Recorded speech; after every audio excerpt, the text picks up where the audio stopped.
Le langage n'a pas d'importance, aussi étonnant que ça puisse paraître. Donc que vous commenciez par JavaScript ou Python, C Sharp, PHP, Go, Rust, le premier langage de toute façon sera à minima l'occasion d'apprendre les fondamentaux et ensuite vous aurez l'occasion d'en changer. Moi, pour ma part, je suis passé par PHP, puis C Sharp, puis JavaScript en front, puis en back. Donc vous voyez, c'est pas grave, faut pas vous attacher à un langage et vous dire ah si je me trompe dans le langage ça va être grave. Le premier langage il sert à apprendre les fondamentaux, puis ensuite espérons-le à avoir vos premiers postes et vos premières missions. Ceci dit, si vous savez d'ores et déjà que vous êtes attiré par le développement web ou par le développement mobile hybride avec des choses comme Ionic ou React Native, bah, commencez par JavaScript. Si vous n'avez pas trop d'idées, que vous voulez quelque chose en langage sur lequel vous pourrez trouver facilement des tutos ou des bouquins, bon bah Python est assez bien placé. Quant à PHP, il est loin, c'est pas qu'il est loin d'être mort, c'est qu'il est carrément très bien portant. Si vous voulez commencer par PHP, pas de problème non plus. Alors les fondamentaux de la programmation, qu'est-ce que c'est? C'est simple, mais en même temps ça ne doit pas être négligé. Savoir ce qu'est une variable, ce que sont les types de données, comme les strings, des numbers, des horaires, ça dépend en fonction des langages. Ce qu'est une boucle, pour pouvoir répéter plusieurs fois une opération, une loop. Ce qu'est une fonction, pour pouvoir avoir des unités de code que vous pouvez appeler facilement, des morceaux de code, et un ensemble de lignes de code. Et enfin le fameux if, parce que on en blaguait souvent avec des collègues, finalement en informatique de gestion, tout est une question de if. Et à partir de là, une fois que vous aurez ces fondamentaux, vous aurez déjà de quoi créer vos premières applications. Vous vous sentirez pas prêt, mais il faudra vous jeter à l'eau et commencer à créer vos propres petites applications. Au pire, si vraiment vous vous sentez trop intimidé, commencez par modifier les applications que vous aurez vues dans des tutos ou dans des livres. L'autre compétence qui est indispensable depuis bien une vingtaine d'années, c'est de pouvoir récupérer des données externes, ce qu'on appelle consommer des API. Et il en existe des centaines, si ce n'est pas des milliers, si vous incluez celles qui sont payantes. C'est ce qui vous permet de récupérer par exemple dans votre application les horaires de métro ou les prochains vols de l'aéroport qui est le plus proche de chez vous, ou de récupérer des recettes de cuisine ou des recettes de cuisine en fonction d'ingrédients que vous avez, par exemple, des choses comme ça. Il existe énormément de données externes qui sont mises à disposition pour vous de manière gratuite ou payante, et ça c'est indispensable. Il n'y a pas une mission, là je sors d'une mission de 5 mois, et ben voilà, de nouveau j'ai dû consommer des API, donc récupérer des données externes qui m'étaient fournies par un serveur qui appartenait à mon client. Au-delà des fondamentaux ensuite, quand vous aurez bien acquis ces fameux fondamentaux qu'on citait il y a quelques secondes, et ainsi que l'aptitude à consommer des API, une très prochaine vidéo sera consacrée au sujet, mais au-delà des fondamentaux là, enfin vous pourrez commencer la programmation, vous intéresser à la programmation orientée à objet et ou la programmation fonctionnelle. Mais seulement une fois que vous vous serez jeté à l'eau. C'est ça le gros problème qu'on a, et j'ai eu le même souci, c'est qu'on a cette tendance à procrastiner de façon active. On repousse toujours à plus tard l'écriture de ces premières lignes de code parce qu'on n'est pas prêt, parce qu'on a encore besoin de se connaître telle notion plus avancée, puis après c'est listen pattern, et après c'est... Il y a toujours quelque chose qui fait que vous retournerez le moment où vous taperez vos premières lignes de code. Or, être un programmeur, c'est être, bon j'aime pas utiliser des mots anglais, mais c'est être un maker, c'est quelqu'un qui fait quelque chose. Si vous faites qu'accumuler des connaissances et que vous ne les mettez pas en œuvre, elles seront superficielles, elles vont pas, vous ne les intégrerez pas, et de toute façon ensuite, une fois que vous devrez développer des fonctionnalités pour vous ou en poste, vous serez bloqué ou lent, parce qu'en fait, c'est une compétence à part entière de savoir produire votre propre code. Ce qui veut dire que vous devez être capable de concrétiser une idée. Ça, c'est vraiment une capacité mais essentielle. Peu importe que vous ayez fait des études longues ou courtes, j'ai vraiment vu tous les niveaux, entre les gens qui qui sortaient d'un bootcamp ou d'autres qui étaient en master 1 et 2.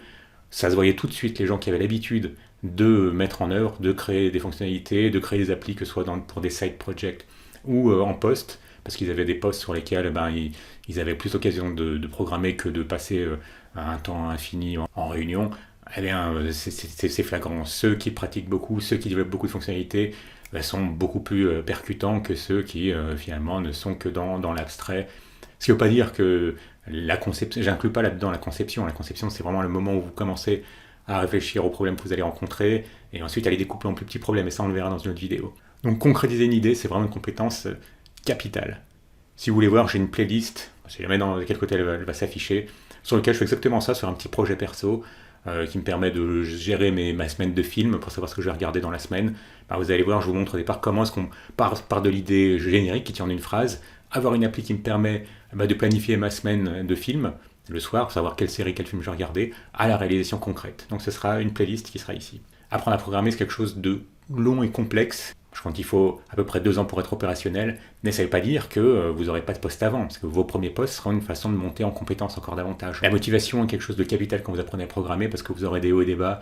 J'aime souvent dire que la progression, c'est 2 pas en avant, 1 pas en arrière. Donc souvent dans ces moments où vous sentez vous êtes en phase de plateau, ou pire, que vous avez l'impression de régresser, que les choses vous rentrent par une oreille et sortent par l'autre, parce que vous serez trop fatigué, il y a des moments où vous voudrez pousser un peu trop loin, ou bien on vous imposera de continuer à apprendre des choses alors que vous auriez plutôt besoin à un moment de calmer le jeu. Dans ces moments-là, souvenez-vous, raccrochez-vous à ce qui vous a motivé initialement à aller vous lancer dans la programmation. Et parfois, ça peut être des motivations loufoques. Moi, je sais personnellement, quand j'avais vu Matrix 1, c'était en 99, ça m'avait remotivé à mettre dans la programmation, parce que voilà, c'est un domaine qui me fascinait. Alors peut-être que vous, ce sera Ready Player One, peut-être que ce sera The Social Network, peut-être que ce sera Mr. Robot, peu importe. Mais il n'y a pas de honte à avoir des motivations qui viennent de la fiction, qui viennent parce que voilà, il y a toujours une part de rêve quand on se lance dans un autre domaine, dans un projet assez important. Donc n'en ayez pas honte et ça peut vous motiver. Après évidemment il y a d'autres choses un peu plus concrètes, ça peut être le fait de mieux gagner votre vie que dans le secteur dans lequel vous êtes, ça peut être le fait de changer de secteur parce que votre secteur actuel vous en avez fait le tour et il ne vous motive plus, il y a plein de raisons même. Si la petite goutte de motivation supplémentaire ça peut venir de quelque chose d'un peu loufoque, aucune honte à avoir. Et toujours dans ce principe de pouvoir garder sa motivation, comme je vous disais, une motivation de programmer, ça peut être de gagner davantage d'argent, ça peut être par plaisir, parce que c'est votre hobby, peut-être que voilà, vous avez plus de temps, vous travaillez à temps partiel, vous êtes à la retraite, vous décidez d'apprendre à programmer, pourquoi pas. Ça peut être le fait de faciliter votre boulot, ça je le vois dans de plus en plus de commentaires, des gens qui sont dans un secteur, dans la compta par exemple, ont envie d'automatiser certaines tâches, simplement en créant des scripts qui permettent d'automatiser les tâches pénibles. Ça peut être parce que vous êtes administrateur réseau, vous en avez marre de parcourir vos fichiers de log, vous avez envie de faire peut-être un petit script pour pouvoir repérer toutes les connexions qui ont échoué, ou toutes les connexions qui prennent plus de certain nombre de millisecondes, ou toutes les connexions qui viennent d'un certain référeur qui vous emmerde parce que il essaye de mettre votre serveur à genoux. Donc il y a plein de raisons qui permettent, il y a plein d'occasions d'automatiser certaines tâches pénibles, même si votre métier à la base c'est pas programmeur et que vous n'avez pas l'intention de le devenir à plein temps. Mais la programmation, ça peut être un plus, une corde de plus à votre arc. Gardez à l'esprit que vous ne vous sentirez pas totalement prêt quand il s'agira de franchir le cap, de passer du moment où vous avez appris à programmer et au moment de votre premier poste ou votre première mission. C'est normal, c'est assez particulier la programmation parce que contrairement à d'autres domaines très carrés, j'aime bien prendre l'exemple de la cuisine pour vous dire quand vous apprenez à cuisiner, vous apprenez les fondamentaux, vous apprenez à découper des aliments, vous avez comment cuire de différentes façons, quel type de casserole utiliser, comment régler votre thermostat, comment faire plein de choses comme ça de base, et ensuite vous apprenez quelques recettes. Et après, vous postulez, vous savez en gros ce qu'on va vous demander, donc au pire des cas, vous aurez à apprendre à faire quelques plats qui seront faits régulièrement dans le poste où vous êtes, alors que en programmation, ce qui est assez particulier, c'est que vous ne savez jamais dans quel domaine vous allez être.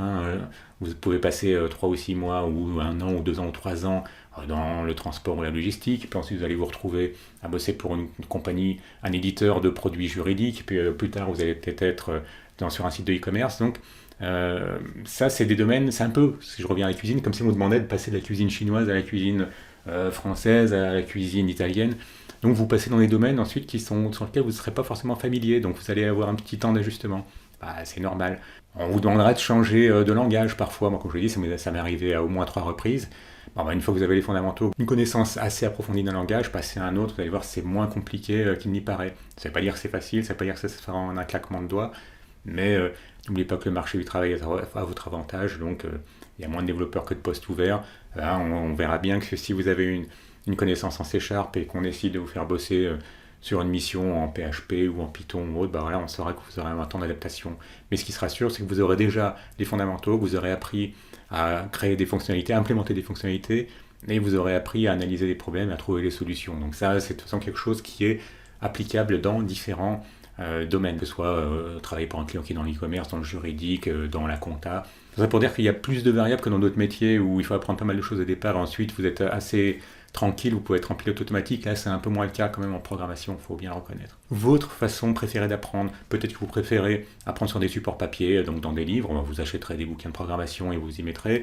Peut-être que vous préférez le format vidéo. À ce moment-là, à vous de choisir ce qui vous correspond le mieux. Panacher, c'est toujours bien. Moi, j'aime bien passer. J'ai remarqué, quand on passe beaucoup de temps sur des vidéos, après, on a un peu plus de mal à repasser à la lecture, mais quand on s'y remet, on se rend compte que avec la lecture, avec un beau bouquin de programmation, on a tendance à approfondir davantage que sur les vidéos. Donc n'hésitez pas à panacher les sources de savoir. Et peut-être que vous préférez apprendre en groupe, à ce moment-là, vous pouvez partir sur des études traditionnelles, que ce soit de type BTS, DUT, ou ensuite ou des études plus longues qui vont jusqu'au master. Ou peut-être que vous avez envie de faire un bootcamp à plusieurs, donc ça ce sera un apprentissage de groupe, mais peut-être que vous préféreriez une relation entre un mentor et vous. Mais là, il existe énormément de sites qui proposent ça, hein. Vous faites une formation sur lesquelles toutes les semaines vous avez quelqu'un de plus avancé qui vous conseille. Bon, bah, ça c'est vraiment à vous de choisir, ne vous laissez pas imposer des formes d'apprentissage qui ont le vent en poupe à un moment donné.